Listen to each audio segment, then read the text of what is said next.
What's going on, everybody? Welcome back to episode 172 of the White Cat Outdoors podcast. This week, we're breaking down turkeys and specifically decoys and decoy spreads and how we change them throughout the year.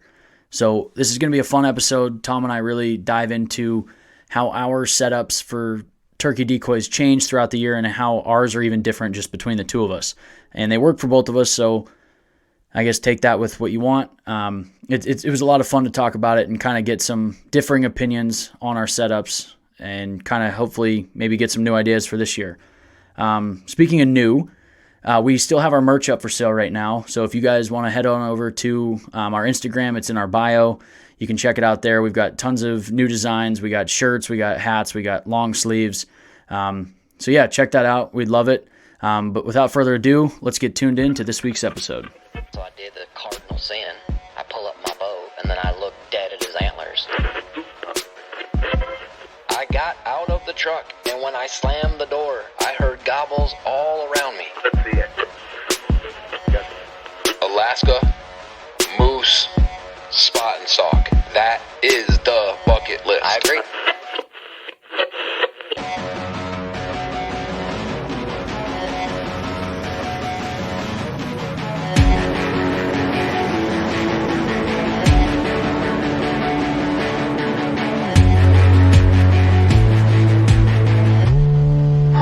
White Cat Outdoors.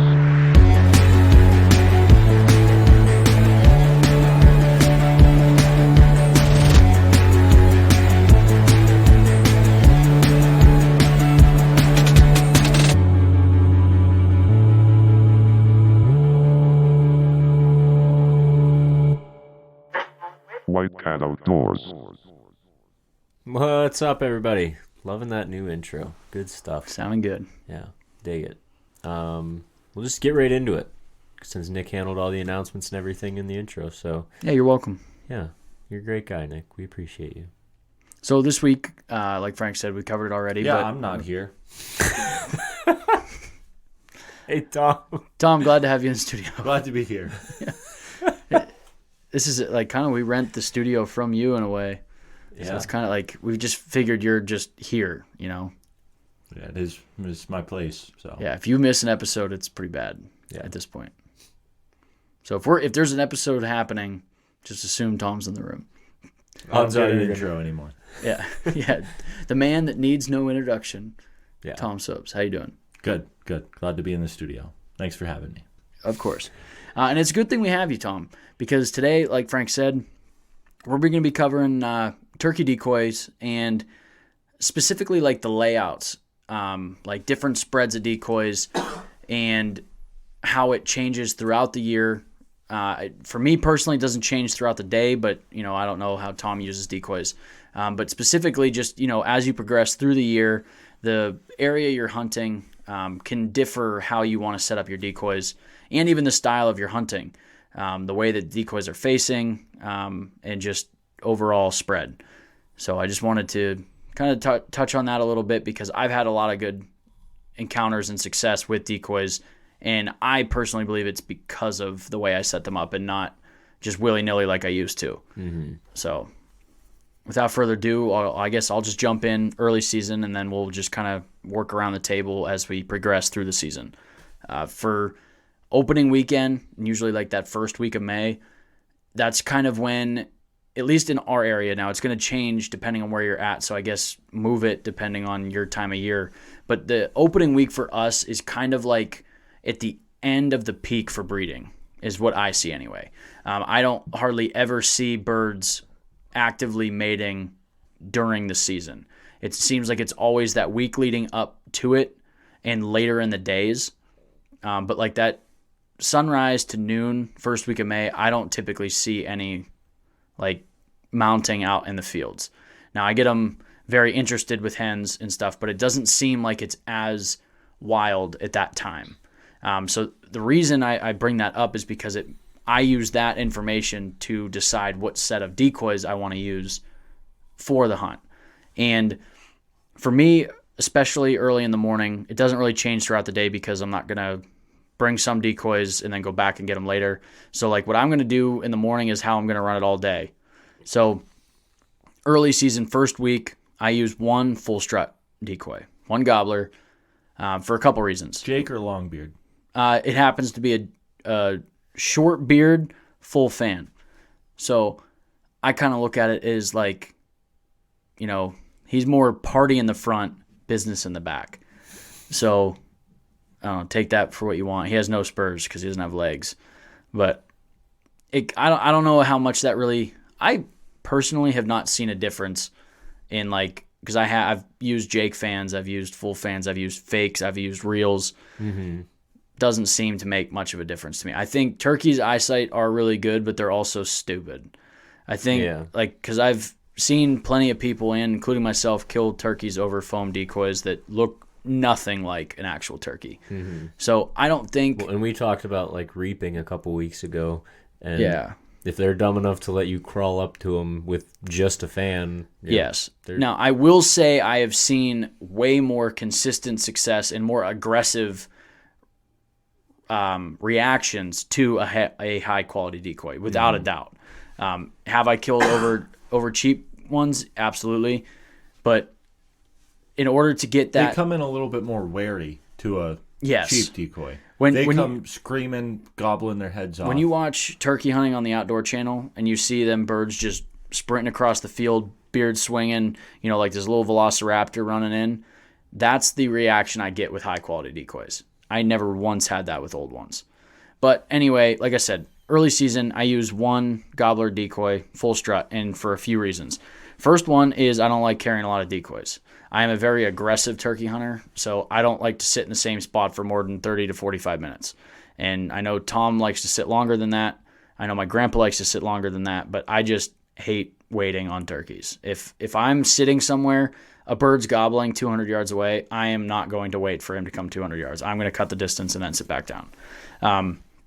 So a lot of it is just not wanting to carry a bunch of decoys. But that early season, I've found that the birds are still aggressive because they are still towards that tail end of the peak of the breeding. There's still a lot of dominant birds fighting for dominance, I guess. And when I'm calling as a hen, that's because that's what I'm doing. I don't ever use a gobble tube. I don't even own one. So the only calling I ever do is a hen. And when I'm calling as the hen, gobbler's responding, he's coming in, he can hear that there's supposed to be a hen somewhere, but then all of a sudden he sees a full strut gobbler standing there. And birds are extremely territorial. So if he's coming in, his mind quickly gets taken off the idea that there's a hen there. And this is just my opinion, my experience, but it seems like they forget about the hen. And they are just pissed that there's a gobbler over here now. And I will completely quit calling and just let that bird basically come in on his own to the decoy, because he cannot, for whatever reason, they just cannot stand to see a bird in full strut where they were anticipating going. And it's worked flawlessly for me. So that's my key early season is just one full strut decoy, and it seems to distract the bird away from me, away from my calling, because I'm not the best caller. Mm-hmm. I mean, I have the cadence down, but I'm not super talented. I can produce sounds that sound like a turkey, but I'm no Preston Pittman or anything like that. No Tom Sobolewski. No, I guess not. So if I can get the attention off of me, it's just so much better for me. How do you usually set up in relation to your decoys? Because especially now that you're switching to archery, how are you going to set up your decoys so that focus is away from you so you can draw your bow? Yeah, so I guess I will start with the last 10 years of turkey hunting and stuff, the way I would set up. And this is I'll quickly talk about how I do it with a partner, and then I'll more in depth just by myself. The biggest thing as when you're using a partner, like Tom and I hunt together a lot, what you're going to want is turkey decoy about 30 yards out in front of, between you and the gobbler. And then the caller is going to be another 40 yards behind the shooter. So it's basically if you could picture this in your head, you have gobbling, the gobbler out there that you're trying to kill, however far out he is. And then you have your decoy, and then about 25, 30, somewhere in there behind that is the shooter, and then another 40 behind that's the caller. And what that does is a lot of times Tom and I used to run into issues where birds would get hung up, 50, 60 yards out, and it just was always a problem. Like they would get to that just at the line where you couldn't quite get a shot. Now with TSS, you can kind of cheat the line a little bit, but even so, I still like getting a bird in. Yeah. Getting a turkey in there. You don't want to take those 60-yard shots. It's so much more fun to shoot them at 20. To get them that close to where you can feel the gobble, you can hear the feathers dragging across the leaves, there's nothing better. So that's how we set up with that. So if they are going to get hung up, it's too late. That 40 yards back, they might be hung up at where the decoy's at. Yeah. So it makes it just absolutely bulletproof in that sense. But if I'm not hunting with Tom, if we're headed our separate ways, basically get rid of the collar, and that's the setup. I just 25, 30 yards out, put the decoy between me and where I think the bird's going to come. Fields are a little bit different. I always just put the decoy out in the field so they're easy to see, regardless of where the bird's coming from. I put it right out in front of me. But it's going to change this year because with a bow, I need the opportunity to draw. So what my plan is this year is to set up to where the bird will actually have to kind of walk past me to get to the decoy. And if somebody's ever hunted birds and killed birds with a bow and you've tried this and it didn't work, or if you have any opinions, please reach out. But this is just from my own research and my own thoughts and how turkeys act, and just from my own experience, this is what I want to do. Is just make it so the bird has to walk past me, so he is now, if I can stay still enough to let him get by me without getting detected, now he's totally focused, heading towards the decoy. I'm behind him, and his main focus is on that full strutter decoy, and he is just pissed. Yeah. And I'm hoping that gives me the chance to draw back, and then, once they get to the decoy, every single gobbler seems to circle the decoy, kick it a few times, just check it out. I've never seen a bird get to the point where they commit to a decoy and not check it out. Yeah. So the plan is, on his way to the decoy, I'm going to find my mark, boom, draw back, and just wait for him to screw up, essentially. Yeah. Another thing that a pointer that I picked up from a guy that has killed several with his bow is he said you want to have at least 2 big trees to draw from. So in your setup, the way you're setting up and everything, give yourself 2 structures. You don't have to be trees. It could be a rock. It could be a bush. 2 opportunities to draw. So I'm going to pair that with him walking away, and I think that's going to help me a lot. So, and carrying a bow and arrows that don't fit in my quiver, it's going to be nice to only have 1 decoy. Because the Avian X ones that I use are huge. They don't collapse down like the old inflatable ones I used to use. So it's very cumbersome to carry around when you're hunting multiple sets all day. Yeah.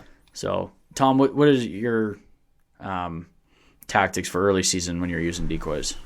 Early season, if I'm hunting, if I'm setting up on a field edge in the morning, trying to catch them come out to the field, I like to bring the circus to town. I bring full strut, 3/4 strut, feeding hen, some regular hen decoys, and what do we have, 6? Yeah. And I'll put all 6 of them out there. And I'll kind of pair up the gobblers with a hen, and then, have a couple hens standing off kind of by themselves. And I think it's not a very aggressive form of setting up decoys. It kind of I'm trying to imitate, a flock of birds out in the field. That just flew down. And, turkey comes out and he thinks, hey, I missed the party. I better go join in. I'm not trying to spark, the bird fighting for territory or like he's going to miss out on a hen. I'm just trying to present just a normal everyday presentation, kind of. Just pretty natural. Yeah, that's a good term for it, natural. And it's worked well for me and Nick. I know we doubled down one morning with that setup. And the birds, those ones were jakes, and they came in hot and heavy. But I've had... They're just as fun. Yeah. But we also had 2 jakes that came in before that we decided we weren't going to shoot, and they just came in like normal, joined the flock. We're walking around feeding and carrying on. So that's but I'm not going to do that if I'm in the woods. If I'm hunting the field, I'm bringing out the ground blind, bringing out the comfortable chair, and I'm going to sit there for a long time. Mm-hmm. And probably even a cup of coffee for you. Yeah. And if I don't get it done in the morning, then what I like to do is I've never done the solo full strut decoy, which I think I'm going to try it this year.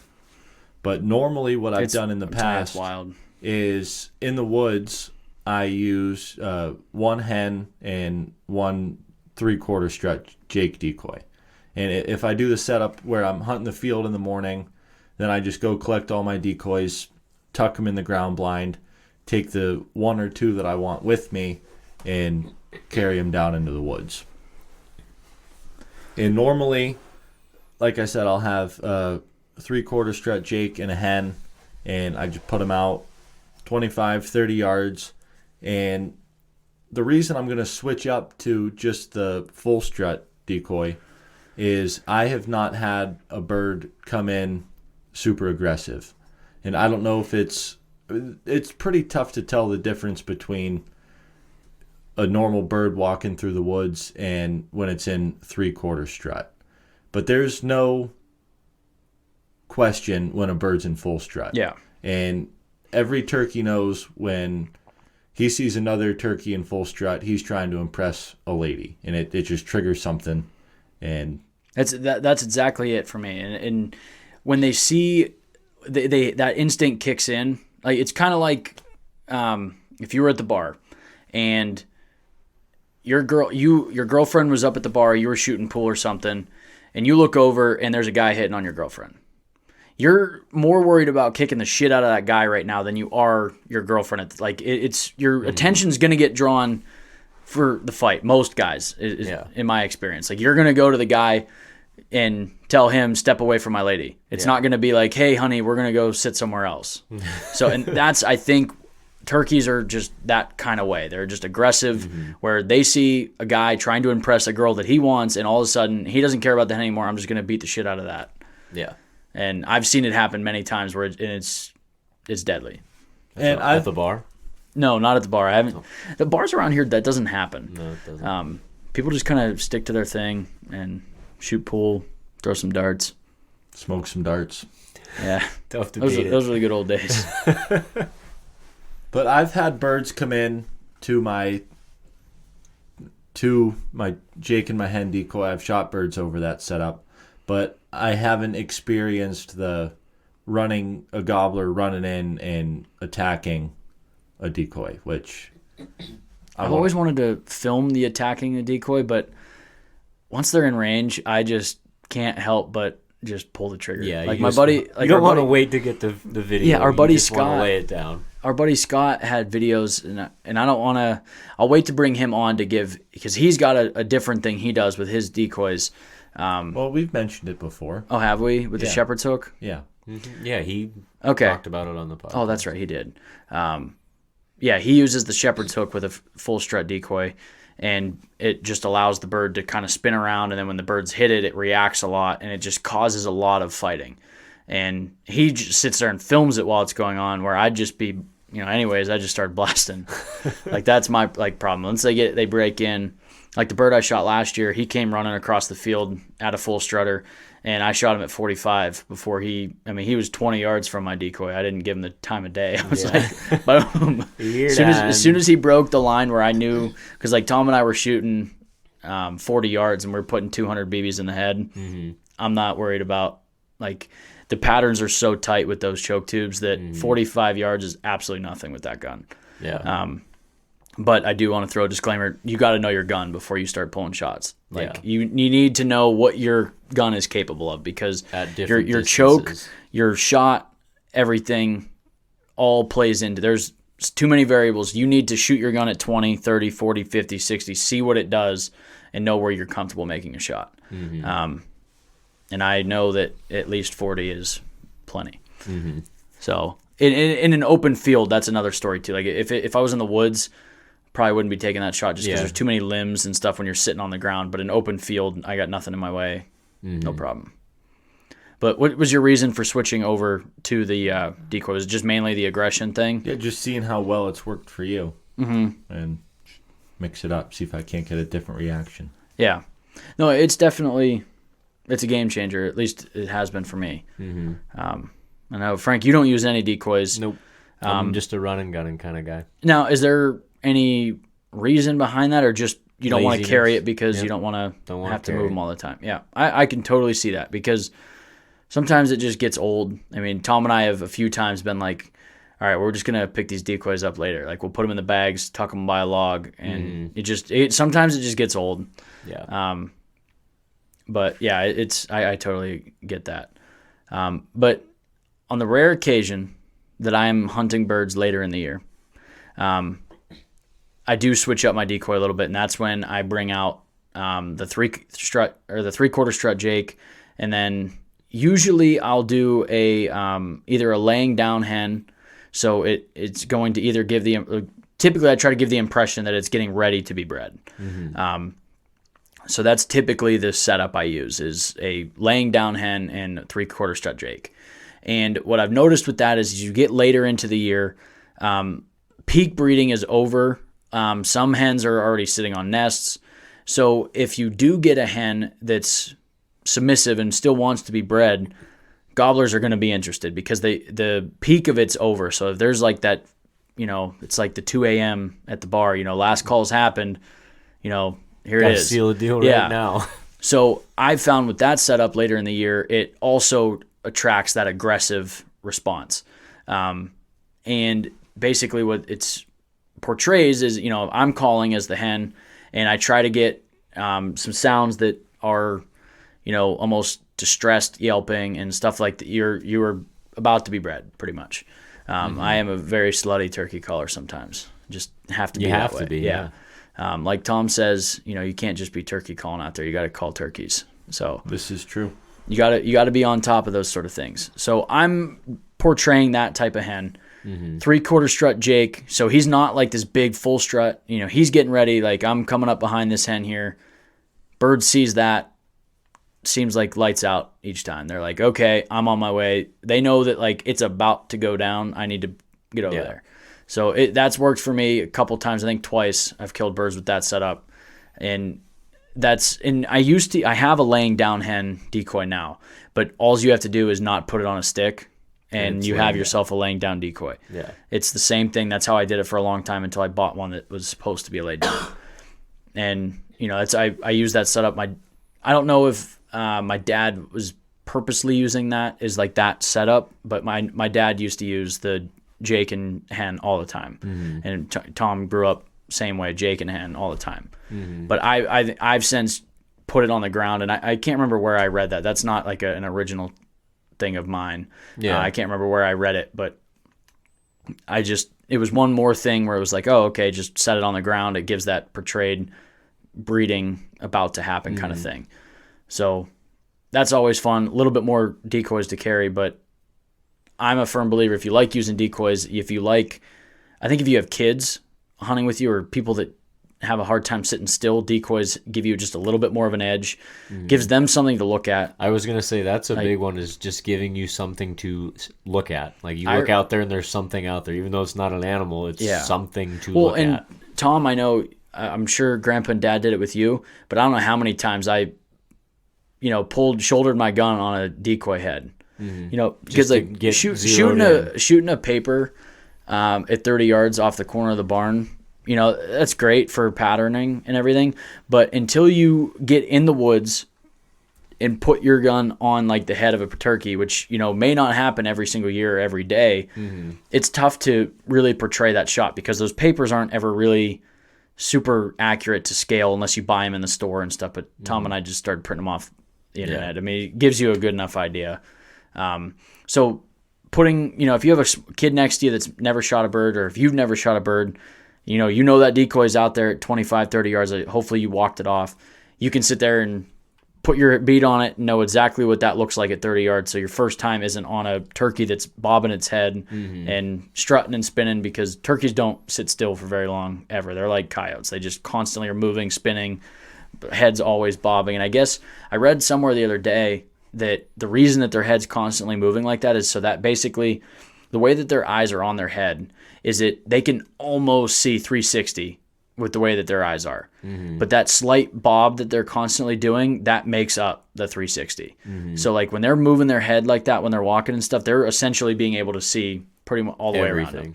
So that's why you got to be so careful with turkeys, and that's why decoys help take the focus off of you. One thing I want to mention with the decoys is if I always have a decoy with me, but if I'm doing like a run and gun style where I'm carrying my decoy on the back and I'm walking 150, 200 yards, stopping, calling if I don't hear anything, moving again.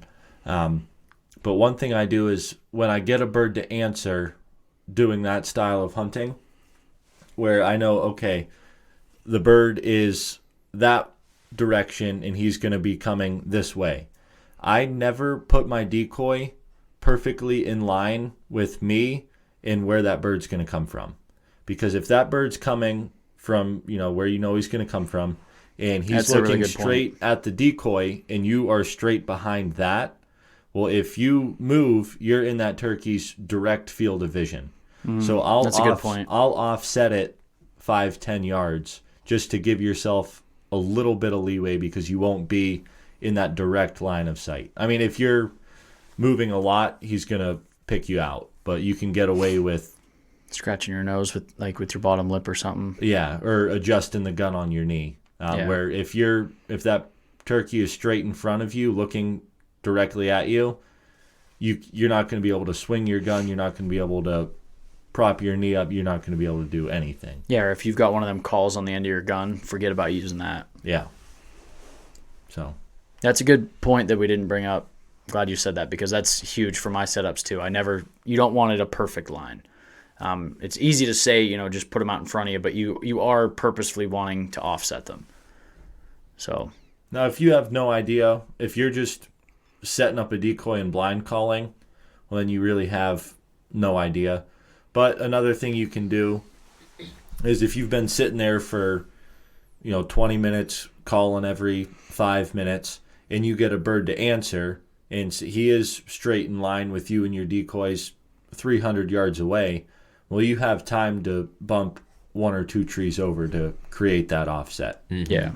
Another thing, too, that helps, if you're in really thick cover, putting your decoy, kind of where that you have a clear shot. So that way it gives you that, because when you're standing, looking, when you're standing up and you put your decoy out, sometimes it's deceiving, what's at ground level while you're, setting everything up. You go to sit down and it's like, oh shoot, I can't really see anything. So sometimes you don't really know what tree you're going to be on until your decoy's set up. And Tom and I have done this many times where the decoy gets set up and then all of a sudden you're bouncing 2, 3, 4 trees trying to get I like personally to have an angle where I can clearly shoot my decoy, because ultimately the bird's going to end up there. So if the decoy is a clear shot, I know that my bird's going to be a clear shot, because I don't like shooting through things. I know people personally where wads have hit branches and who knows what's going to happen. Wipe out a whole flock. Yeah.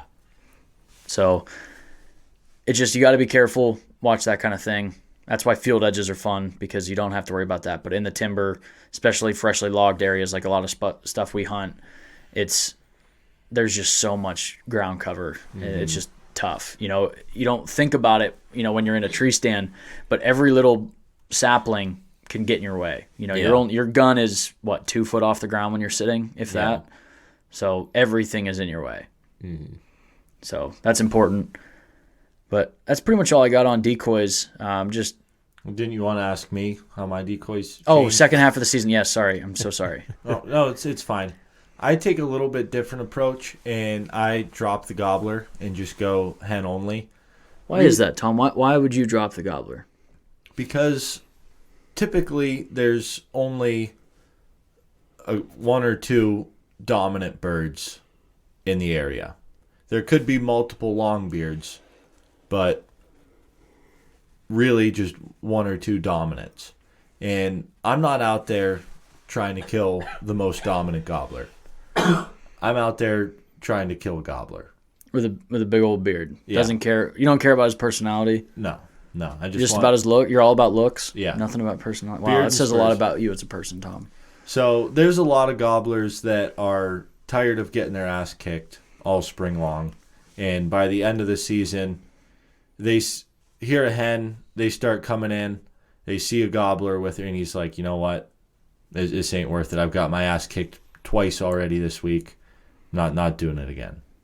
And they turn around and walk off. Mm-hmm. And they gobble their heads off the entire time, saying, hey. All that false hope. Yeah, I'm leaving, just so you know. I'm over here if you decide you want to come over here. Yeah, that's a good point. And I've seen that happen too, where it seems like as soon as you can see the bird or they see the decoy, it just seems like they're just not nearly as interested anymore. Yeah. So that's a good point. I just go lone hen. Sometimes I do two hens just to really spice things up. See if they're into that freaky stuff. Yeah. And it's worked. I mean, I don't have the track record as Nick, but I've killed some gobblers in my day. So... yeah, it'll be fun. I know you and I are going to do a lot of hunting together this year, which I'm excited for. It's all like turkey hunting. I think is so much more effective with two guys, just because you have that dynamic to back a caller off, and it's and you can both call at the same time. Yeah, like two hens. And sometimes I don't know what it is, but you could have the sweetest, sexiest sounding call. Some days the birds just aren't interested. Mm-hmm.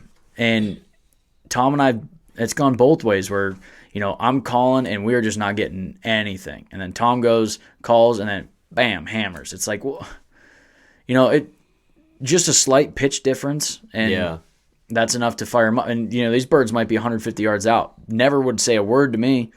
I was like the buck-toothed girl at the end of the bar. Who knows? Like, I don't know. It was just, they was just coming off weird vibes. But, it's like that video I sent you the other day. Yeah. I don't know if I sent it to you. But I don't know. Tell them about it. You remember on, was it 22 Jump Street?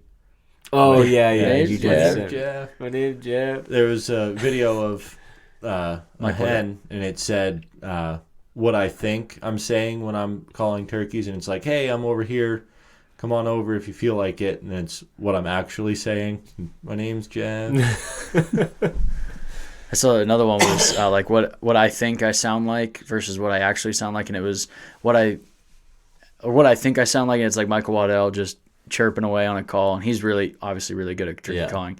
And then it was like what I actually sound like, and it was like Theo Vaughn choking on a turkey call. Like sometimes that's another thing when you're hunting with somebody else, and you get that you got a dry mouth call that like where the reeds are stuck together, and you go to let out that first yelp of the morning, and it just squeals. Yeah. You just look over at each other like, hoping to get a shot gobble off of that one. It's like, who's the monster from Monsters Inc., the blue one? Sully when he, like that's the look I give Tom when I. Yeah. So dry mouth calls where the reeds are stuck together, they are horrible. You gotta warm them up. That's why I always. As soon as I get out of the truck, as soon as I get out of the truck, I put them in. Yeah, like moisten them up. Yeah. So. I think that's a good place to end it. Yeah. Moisten up your turkey calls. Thanks again for listening. We love you. Get outside.